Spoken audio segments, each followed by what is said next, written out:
Did y'all see that rabbit jump out of there? If Zaxby's and Guthrie's had a baby, they would name it Huey Magoo. Oh, it was really good. So, well, hey guys, welcome back to the homestead. It's just me today. Jim is over at Nate's working. He's been working over there all week. So I thought I would get out here in the high tunnel. Hang on, let me turn this fan off so you can hear me. I don't know if it's how loud it is or not. Be right back.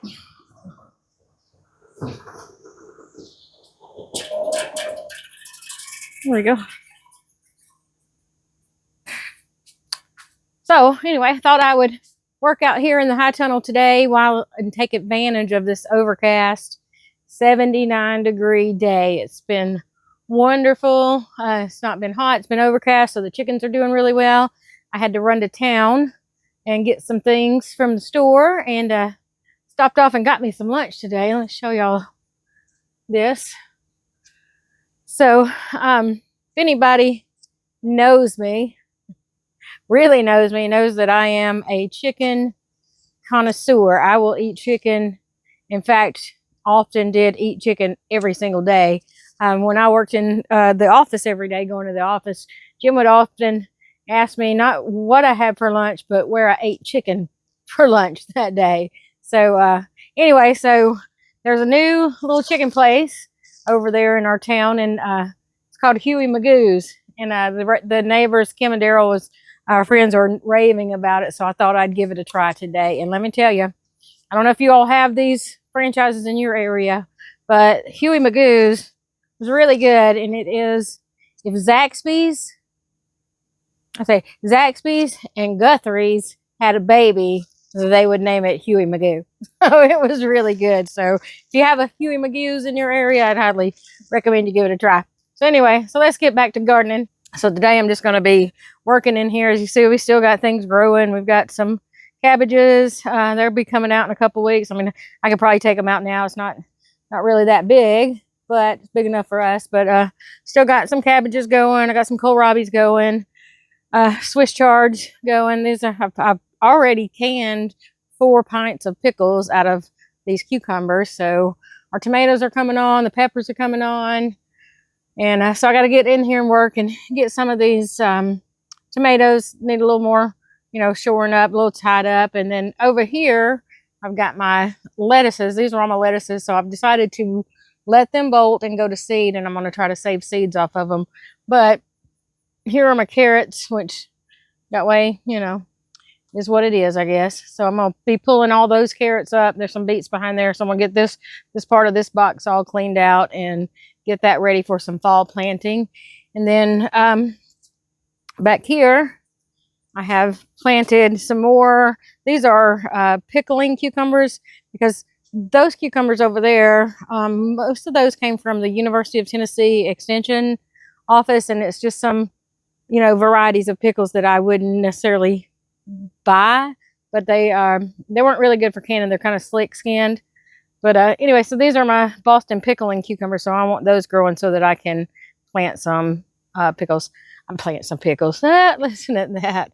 So I am planting pickles with my cucumbers, but so that I can can some pickles is what I meant to say. On here we got some patty pan squash, and then this right here is a winter squash, and it's called I think it's a Japanese squash. Let me see what that's called. It's a curry, K-U-R-I. I don't know if you've ever heard of it. So anyway, so I've had these seeds right here for, gosh, ever since we lived over in Nashville. And I tried to grow them a few years ago, but they, for whatever reason, so they have to trellis up, and they just didn't make it. So, so anyway, I've just been holding on to these seeds. So I'm going to have to put something in here to trellis them. And so I'm going to give that a try and see. But it's almost like it's called a curry. It's a squash. It's almost, I guess, like an acorn squash maybe. But anyway, so then I have this whole bed back here. And I think I'm going to sow fall carrots back here. So, and then over on our other bed, I'm waiting on Jim to be here so that we can put some, mend it with some of our compost. and when a truck with a big load of lumber, somebody's building something. Anyway, so we're going to mend that bed with some compost before I put fall potatoes back in there. Because, you know, potatoes, they can stay in over the winter. So hopefully then we can get them and not have green ones. So anyway, so that's what I'm doing out here today. Yeah, so I thought I'd get in here today. Like I said, while it's not blazing hot out there, we'll probably get a little bit of hot out in here, but we got a good breeze blowing. Uh-oh. What happened to y'all? I got to get a new tripod. This thing is just not working right. There you go. Let me tighten you down a little bit. There we go. All right, so I'll show y'all these things. So I use these to tie up my tomatoes, along with these little tomato, I don't even know what you call them, but they hang from, we put this, that's what all this yellow rope is. So as you can see them up there, hanging up there. So, and then it kind of comes down and then all the vining plants climb up it. So I'm doing it, I'm using them on my peppers because they're starting to, look how tall this pepper plant is. Well, you better get back over here. So anyway, so that's what I'm going to do today. I'm just going to go around and kind of tie everybody up and make sure nobody's flopping and we don't want any broken limbs. So I guess I might as well start right here. Where's that noise I'm hearing? You see, holds them straight up like that. And then I reuse these at the end of the year. I'll take all these clips off and save them, but they weren't that expensive. And I want to say that I first saw these James Prigioni, the gardening channel with James Prigioni. If you don't know him, he's over in New Jersey, and he has a most fabulous channel. What he does on his little backyard food forest is amazing. So he's very inspirational. If you're looking for some garden inspiration, I highly recommend that.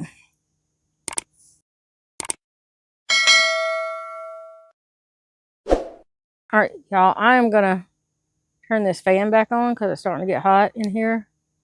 And I probably won't do too much talking.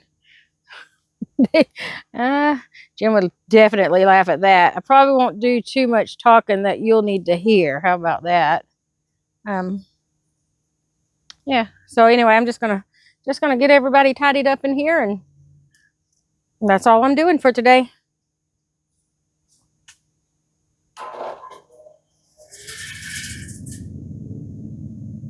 I don't know if y'all can hear or not, but that fan has been amazing in here. Talk directly into this mic so you can hear me. But that fan's been amazing in here. It creates a draft and it pulls the air through. Oh, sorry, little plant, but it pulls the air through, so it creates a really good airflow in here so that everything's not just sitting in here baking.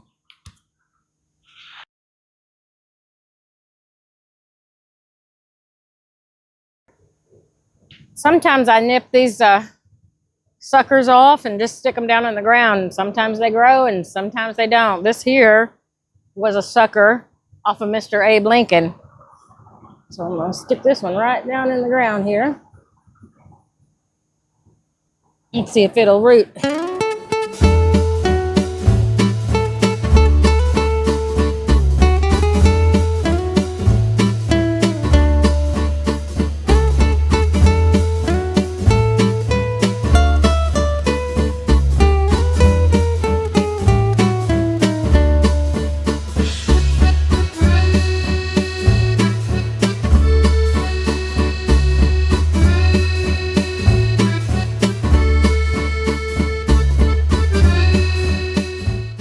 Let's see what kind of carrots we got out of here. Got my little trusty bowl here that my friend Bob gave me. Thanks, Bob. Oh my gosh, the rabbit just jumped out. Did y'all see that rabbit jump out of there? Ugh. We down here trying to eat some carrots. That's what I said. I don't want to get in no creepy crawlies up in here. Ooh. I guess, y'all, I'm just going to yank and see what comes out. Not a lot. That's what happens when you plant them too close together. They'll make good chicken fodder, though.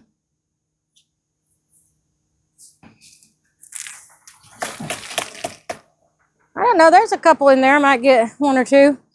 We'll see. See what happens. I'll be a disappointed rabbit when he comes back tomorrow.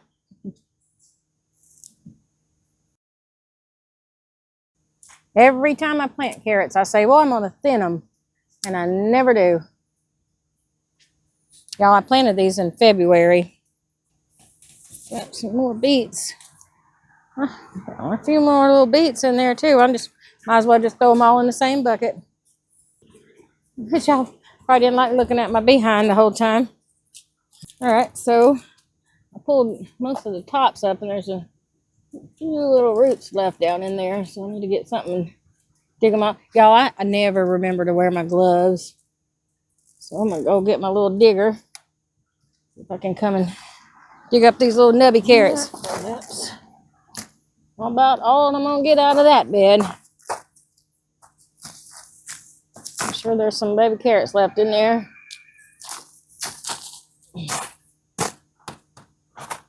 But now that'll be ready for the next round.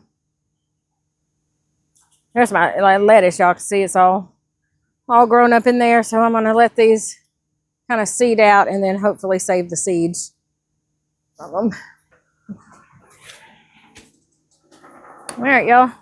Got everything all tidied up, and now I'm going to take all these scraps and weeds over to my chickens. Give them a little treat today. One of these days I'll get me a little wagon.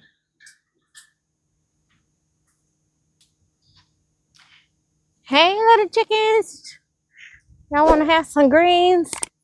Got some stuff, yummies from the garden. Hello, everybody. All right. Set this down while I close this door, or else I'll forget to come back up here and get it. Or close it. I've already left it open once or twice in a storm, and it got kind of bent out of shape, so you have to do that. All right, see y'all in the kitchen. All right. Whew. Sure am thankful for this mini split out here. All right. So now I'm just going to bring these over to the sink. Probably not going to do much with them today. Probably going to get there's a parsley. Look at that parsley that was hiding from me underneath there. So that's pretty. I'm going to get that. I'm going to put that in my drying rack. I'm going to be working out here for the rest of the week. Woo, look at that. It was hot in there. I got my new shirt dirty. Anyway. All right. So I'm probably going to be working out here the rest of the week. I want to get all of the garlic put up. And if I can, attempt to braid the soft neck garlic. I've never done that before, but I might have let it dry too long. So anyway, I'm going to be working on getting the garlic put up. I've got mullein and yarrow in my drying rack. I'm going to get that put up as well and get that into some mason jars with some airtight seals on them.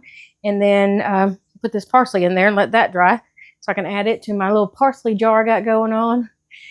And then I think tomorrow, which today's Wednesday, so Jim has worked over at the Kramer's Monday, Tuesday, and Wednesday.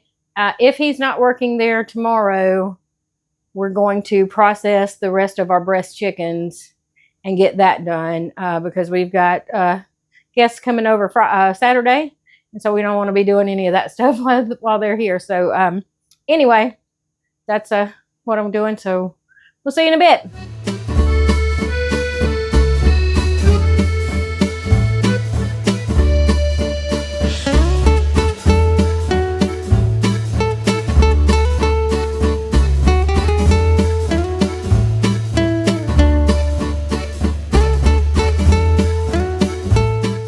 Well, all right, y'all.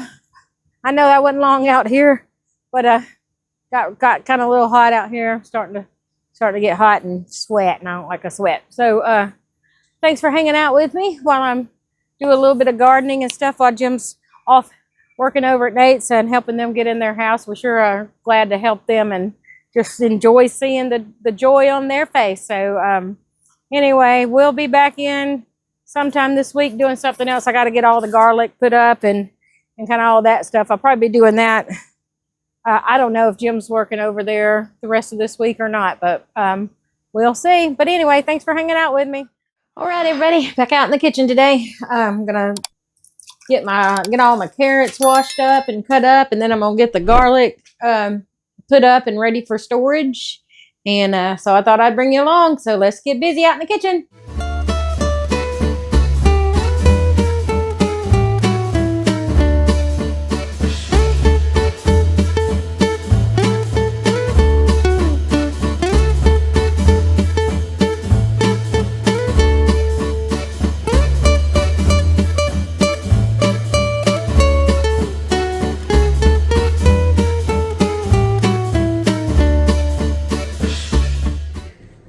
I got about 3.5 pounds of carrots and beets. I'd say not bad for my just sowing and forgetting it. Lessons learned from 2024 will be thin out my carrots. So just, thin them out so they have room to grow. I think this carrot should be about this size right here. So I got several of them that are like this. But also, once thinned out and grown properly, I'd be able to harvest them a little bit easier instead of getting them all tangled up. So, lessons learned for 2024, but I'm happy to have the 3.5 pounds of carrots. I'm going to be canning these because I like carrots. Jim doesn't really like carrots, so I'll be canning these, and I can use these in soups and stews and probably some broth and all the things. So, that's it. So now let's on to the garlic. All right, as you could probably see, my soft neck garlic is, I think, too dry to braid it. I probably really didn't want to do that anyway, but I am going to be getting them all cleaned up like this. I'll get the ends cut off and cleaned up and tidied up and get them packaged up for storing. And then I'm going to keep them separate so that we can assess how they taste and how they did as the year goes on, so we can determine which ones we're going to replant next year. And like I said earlier in our garlic harvesting video, we're probably just going to go ahead and plant all of them, whatever we have left. So let's get it all cleaned up and packaged up. All right, first up is going to be our early Italian, and I've got these little baskets. I'm going to be I'll put the name in there. Can stay in there so we'll know what's what.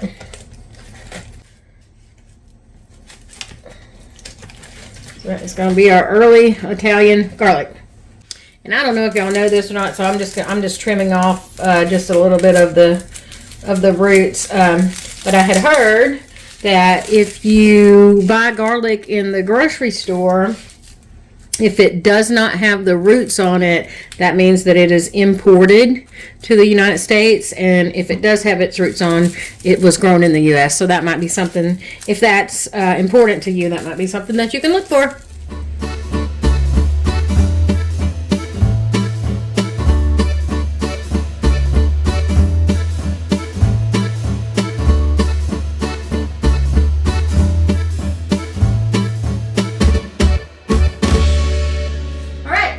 Got of the early girl, those are tomatoes. Of the early Italian garlic, I got 1.6 pounds of garlic. So I am pretty pleased with that. Variety number 2 is hardneck garlic. It is chestnut red garlic. These, you can tell they're quite a bit. See, their stems will just break. So I'm going to bring y'all back when I'm finished. I'm sure you don't want to sit here and watch me fast forward through doing all of this. So I'll bring you back when they're all cleaned up and let you know what our harvest was. Well, okay, everybody, I'm back. I got all of the garlic cleaned up and got in their little tubs. So these are all of our hardneck garlic. So let's just get a quick look at how much we got. This is 2 pounds 8.3 ounces, so we'll say roughly 2 pounds of hard neck garlic. And these are our soft neck garlic. We have a whopping 4.9 pounds. Estimate that we got about 7 pounds of garlic this year, which is fantastic. So pretty happy with that. So hey, Jim's on his way back from Nate's. I guess they got finished early today, so we'll see what else we can get up to today. So hey, thanks for hanging out with me as I got my carrots and my beets and my garlic all cleaned up, washed up, and getting ready to put up for storage. So we'll see y'all in a little while. Right, we're here. It's our roughly 7.25 pounds of garlic for 2024. Lesson learned for garlic gardening 2024 would be don't let the weeds take over, and pay close attention to the wash on the bottom tier of our bed where we plant the garlic. Other than that, I'm a little disappointed in the German white because that was one of our favorite last year, and it was on that lower where I think it got a little bit of wash. So every year we learn new lessons about gardening, and that's what it's all about, is keeping it going, and slow and steady wins the race. You got to be a couple of turtles to learn how to garden good. So, all right, we'll see you.